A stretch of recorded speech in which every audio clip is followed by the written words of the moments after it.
ശരീരത്തിന് ആവശ്യമായിട്ടുള്ള വെള്ളം നമ്മൾ കുടിക്കാതിരുന്ന അത് നമ്മുടെ മെന്റൽ ഹെൽത്ത് വേഴ്സ് ആക്കും. അതുപോലെ തന്നെ സൂയിസൈഡൽ ടെൻഡൻസിക്ക് കാരണമാക്കുന്നുണ്ട്. ഫിസിക്കൽ ഹെൽത്ത് ഡീഹൈഡ്രേഷൻ കൊണ്ട് വേഴ്സ് ആവുന്നതിന്റെ സിംറ്റംസ് ആണ് ചിലവർക്ക് ഹെഡേക്ക് ഉണ്ടാവും, അതല്ലെങ്കിൽ ഒരു ഡെസിനസ് ഫീൽ ചെയ്യുക, ഭയങ്കര ടയർഡ്നെസ് ഫീൽ ചെയ്യുക, അതുപോലെ നമുക്ക് ഗ്യാസ്ട്രിക് ഇഷ്യൂസ് വരും. ഇങ്ങനെയുള്ള ബുദ്ധിമുട്ടുകളെല്ലാം ഡീഹൈഡ്രേഷൻ കൊണ്ട് നമുക്ക് ഫിസിക്കലി ഉണ്ടാകാറുണ്ട്. ഡീഹൈഡ്രേഷൻ ഉള്ള ഒരു ശരീരത്തിന്റെ ബ്രെയിൻ കെമിസ്ട്രീസ് ഡിസ്റെഗുലേഷൻസ് ഉണ്ടാകും. അതായത് ബ്രെയിൻ കെമിസ്ട്രീസിന്റെ ഫങ്ഷനിങ് പ്രോപ്പർ ആയിരിക്കില്ല.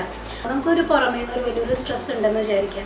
ആ സമയത്ത് നമ്മൾ ഭക്ഷണം കഴിക്കാനായിട്ട് നമ്മൾ ഓർക്കും, പക്ഷെ വെള്ളം കുടിക്കാനായിട്ട് നമ്മൾ ആരും ശ്രദ്ധിക്കാറില്ല. അപ്പൊ ഇതെല്ലാം നമ്മുടെ ബ്രെയിനിന്റെ ഫങ്ഷനെ വേഴ്സൺ ആക്കുകയാണ് ചെയ്യുക. അപ്പൊ ഇങ്ങനെ നമ്മൾ തുടരുമ്പോൾ നമുക്ക് ആൻസൈറ്റി, ഡിപ്രഷൻ, അത് ഏറ്റവും പീക്കിൽ പോകുമ്പോൾ സൂയിസൈഡൽ റിസ്ക്കും കൂടി വരുന്നുണ്ട്. അതിന്റെ കാരണം എന്താണെന്ന് വെച്ചാൽ ഡീഹൈഡ്രേറ്റഡ് ആയിട്ടുള്ള ഒരു ശരീരം ഇമ്പൾസീവ് ആയിട്ടായിരിക്കും റിയാക്ഷൻസ് കാണിക്കുക. എടുത്തുചാട്ടം അവർക്ക് ഭയങ്കര കൂടുതലായിരിക്കും. ശരീരത്തിന്റെ ബാലൻസ് പൂർണ്ണമായി നഷ്ടപ്പെടുത്താനായിട്ട് പ്രോപ്പർ ആയിട്ടുള്ള ജലാംശം ഇല്ലെങ്കിൽ സാധിക്കുന്നതാണ്.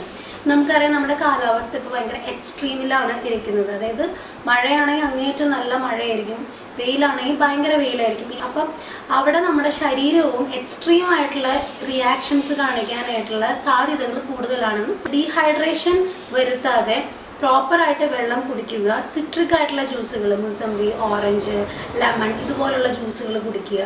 സെറോട്ടോണിൻ, അതായത് സ്ട്രെസ് ബാലൻസ് ചെയ്യുന്ന ഹോർമോൺ പ്രൊഡ്യൂസ് ആവുകയുള്ളൂ. അതല്ലാത്ത പക്ഷം ഡേഞ്ചർ സിഗ്നൽസ് അല്ലെങ്കിൽ പ്രഷർ സിഗ്നൽസ് തരുന്ന കോർട്ടിസോളിന്റെ അളവ്, അതായത് കോർട്ടിസോൾ ഹോർമോൺ നമ്മുടെ ശരീരത്തിന് ആവശ്യമുള്ളതാണ്, പക്ഷെ അത് അമിതമായി വന്നു കഴിഞ്ഞാൽ ഈ പറഞ്ഞ പോലെ നമ്മുടെ മെന്റൽ ഹെൽത്ത് വേഴ്സ് ആയിക്കൊണ്ടിരിക്കും.